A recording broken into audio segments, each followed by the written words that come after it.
Hi everybody, it's Jessica from Tinsita Johnson, and today I'm back with a quick style. This is a half-up style with two big braids on the top of the crown. So just split the hair in the middle, then make a parallel line to the middle, parting about 3 fingers wide. Make sure that you do the same thing later on the other side, so make it neat.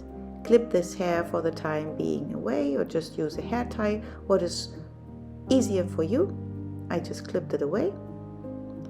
Then again the 3 fingers on the other side.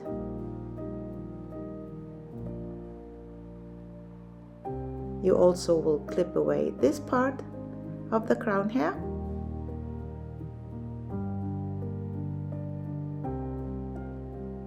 And then take the rest of the hair and tie it into a low ponytail. This is just because I don't want to be the hair in the middle. Now I'm bringing this tighter down so that I can start with the left hand side to braid. Remove the clip, and I'm taking some hairspray, not much, just a bit, to get a bit more grip and to avoid the first flyaways. I did not apply any gel for this style because I want the braid to be more boho and wider. With the first section of hair, I split it into 3 equal strands. I start from the right under the middle, left under the middle, right under the middle, and then I add a small portion of hair from the right hand side. Then from the left hand side, right goes under and you add in hair, then left goes under and you add in hair. You do this until you reach the end of the portion of hair that you prepared with your partings.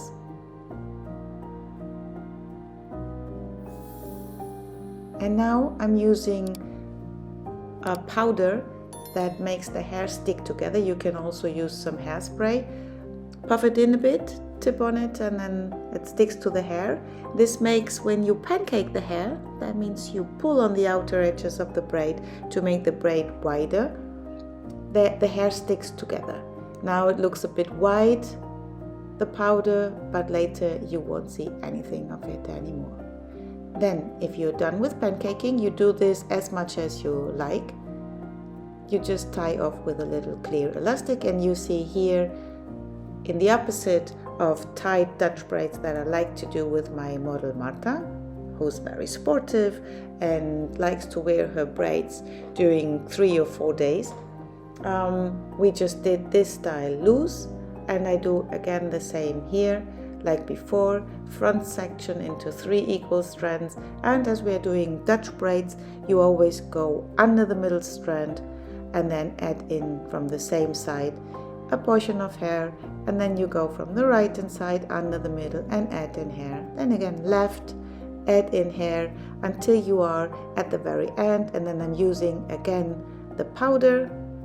This is from the brand Puff Me if you want to look it up, and then pull gently on the outer edges. Do this carefully, you don't want to pull too much, because once too much is out, you cannot bring it back and you will have to braid again. So just do it bit by bit, as much as you like it, and make sure that both sides are the same. I fixed all of this with a bit of hairspray to avoid our humid cold weather, the flyaways, and then I'm tying together both braids. With this ponytail, I make a regular 3-strand braid, so I'm doing the French version, just going over the middle, not under, over. And now I pull only out the right hand side. We're going to make a flower bun with this ponytail. I used here some hairspray, not the Puff Me, and then feathered the right hand side of the braid out until the very end. I braided, tied off with a clear elastic, and just adjusted a bit more the outer edges. And now you wrap around this braid with the big side to the outer edges and you pin it into place. You see, I take hair from underneath the braid, stick the bobby pin inside and fix it to the head. And like this, I wrap it around the base of the ponytail, and it makes a beautiful flower, especially in this case where she has some balayage, so it looks very nice because the hair is brighter at the ends. It looks nice because the outer edge of the flower is brighter. This is our final result: 2 white Dutch braids pancaked with a flower bun at the back of the head. If you're new on our channel, please subscribe, give us thumbs up, and see you back soon. Bye bye.